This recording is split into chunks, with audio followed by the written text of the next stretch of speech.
Welcome back to CAISTROLOGY, and if you're new here, welcome. My name is Cailin, and today I'm going to be doing your March 2021 horoscope. I recommend watching the horoscope for your ascendant sign first and foremost, because it will be the most overall accurate horoscope for you, but of course feel free to watch for your sun and moon horoscopes as well. I've just posted my tarot predictions for March 2021, so I'll leave a link in the description box below. That is a pick a card tarot reading. If you're interested in seeing my monthly horoscopes or my monthly tarot readings, please subscribe to CAISTROLOGY, as those go up at the end of each month for the following month.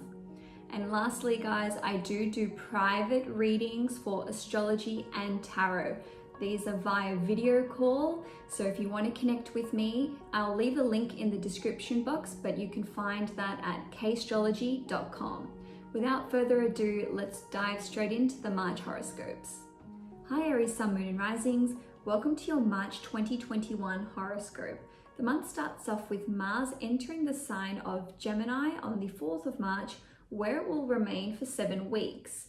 Now, Aries, Mars is the most important planet in your horoscope, and wherever it's going, whatever it's doing, this is going to be so crucial for you to follow. So every time Mars changes signs, you really want to pay attention to it. So with Mars being in Gemini and activating your 3rd house, we really see so much attention and effort being put towards anything related to business and communications. This is the primary function of the 3rd house. So essentially this can play out in the following ways for you, Aries.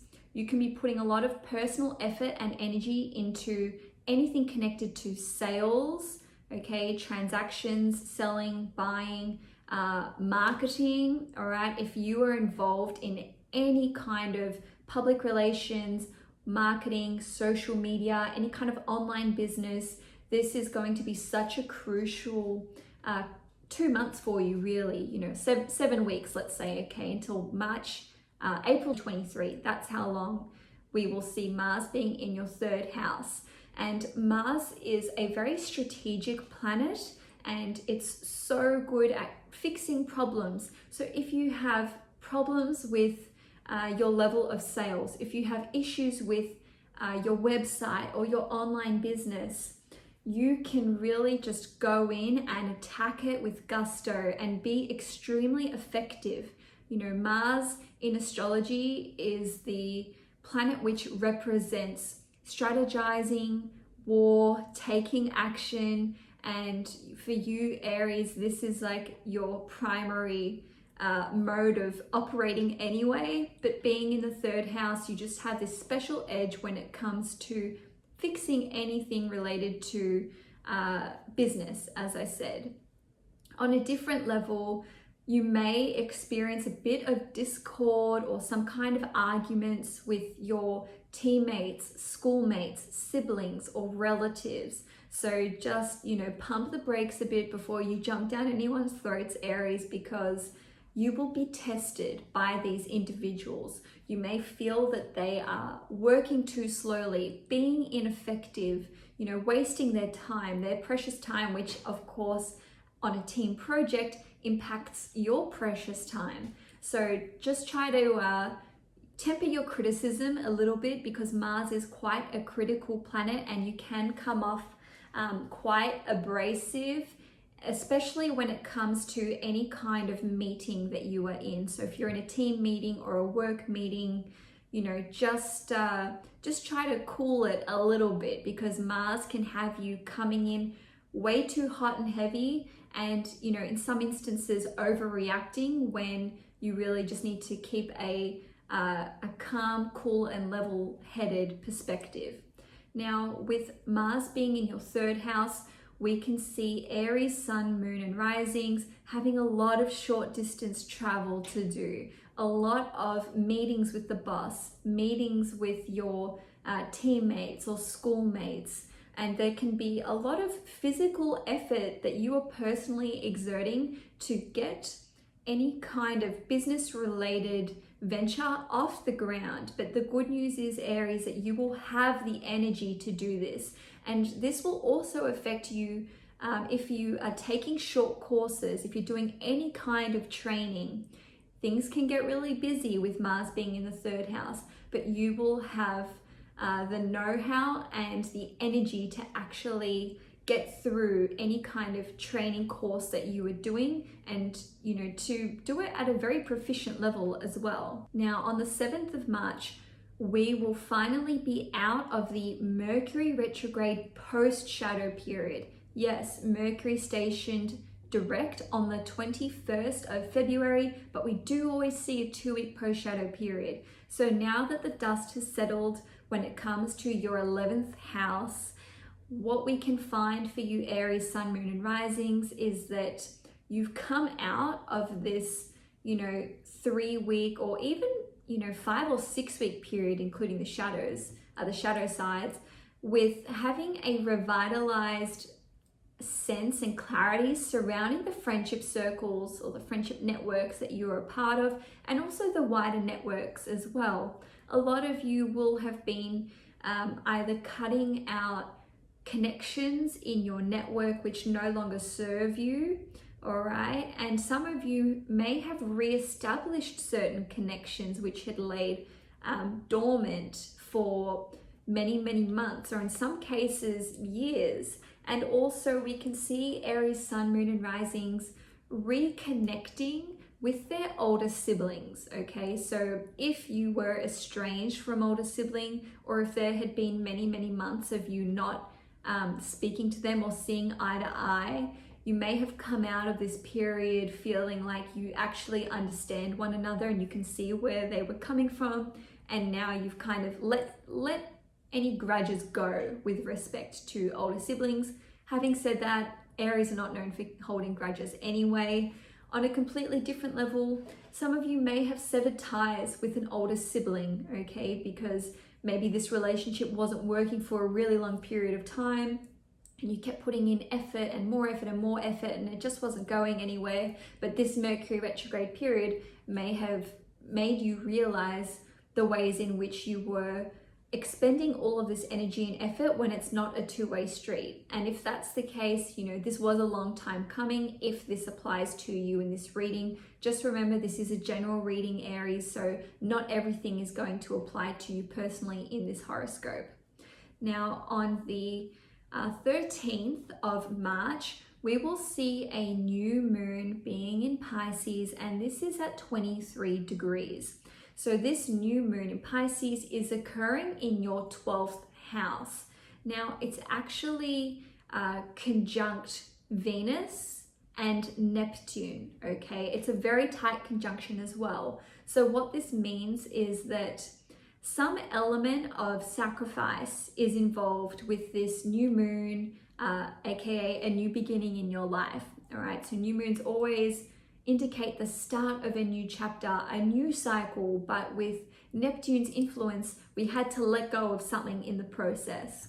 So we're looking at how this new moon will see you planting seeds for the new beginning or the new chapter over the next 4 weeks, but you may not see the culmination of this until 6 months later when we see the full moon in Pisces, or even 18 months later when we see the full moon in Pisces next year.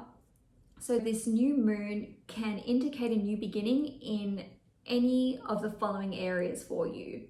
On a psychological level, the occult and spirituality, travel, creative projects and pursuits, and this can see you seeing a psychologist for the first time, seeing a tarot reader or an astrologer for the first time, or receiving a reading from them. And a lot of you will have some kind of spiritual awakening or a psychological breakthrough.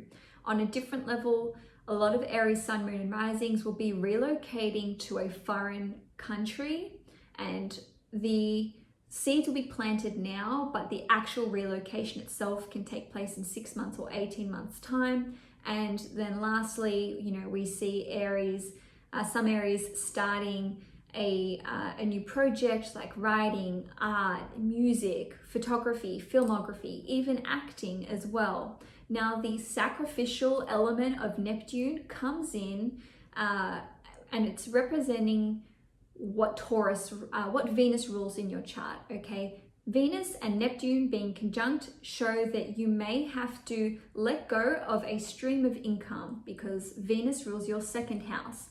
Some of you may have to let go of a partnership or a relationship, okay? Perhaps your partner, your marriage partner, or life partner doesn't agree with this new beginning that you want to see take place in your life.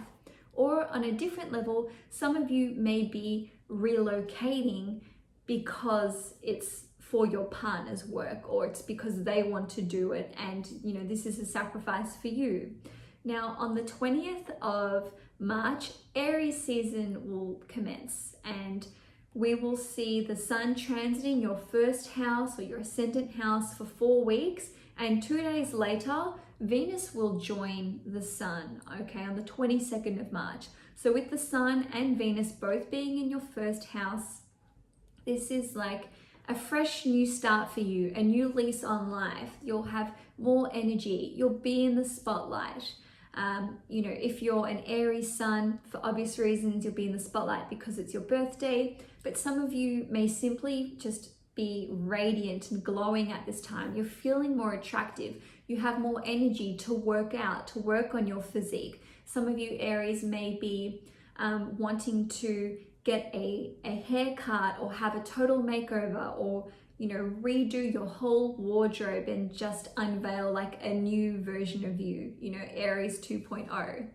And lastly, Aries, on the 27th of March, there will be a full moon in Libra, and this will be in your 7th house of partnerships and relationships. Now, we will also have Venus being conjunct the sun, exactly conjunct the sun, in fact, in your first house. So full moons indicate the ending of a cycle or the end of a chapter. Now, the most obvious way that this can play out is that some of you Aries will be ending romantic relationships, okay? Whether you are in a long-term relationship or married, a lot of Aries will be ending this relationship. It doesn't have to be that. Just remember, this is a general reading, so I'll give you a few examples of how this can affect you. Some of you will be saying goodbye to a business partner or a business partnership that you are involved in. And also remember that the 7th house rules contracts. So honestly, any kind of contract that you have signed, and anything, it really doesn't have to be for relationships. It can also represent work contracts, client contracts, or consulting services, whether you're offering them or whether you're a part of them. We can see the reversal of such contracts, or simply them being nullified or void. On a totally different level, on a health level, the 7th house actually rules our kidneys, our ovaries, if you have them, and the bladder as well. So having a full moon being in your 7th house can see the dissipation of any of these health ailments with respect to those organs which I mentioned. And this could be something which was a long time coming, and now finally you're feeling a lot more healthy because you're really well and truly closing the book on this chapter of your life. Now, lastly, guys, this full moon will see the moon trining Mars in Gemini, and also trining Saturn and Jupiter. And we've got Mars in Gemini in your 3rd house, and Saturn and Jupiter, which will be in your 11th house. So whatever full moon effects are taking place for you, this will have such a beneficial impact on your mentality, as represented by Mars being in your 3rd house.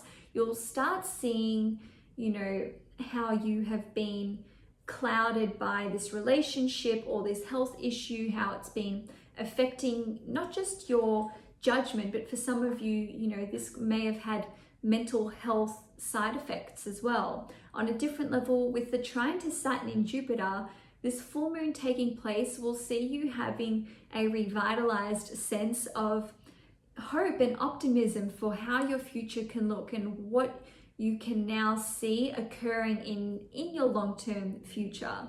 So Aries, that's all I have for you for March 2021. If you enjoyed this reading, please give it a thumbs up. If you'd like to see more content from me, please subscribe to CAISTROLOGY. And if you're interested in booking a one-on-one astrological reading or a tarot reading, please head to CAISTROLOGY.com, but I'll leave a link for you in the description. Enjoy March 2021, Aries, and I will see you guys next month.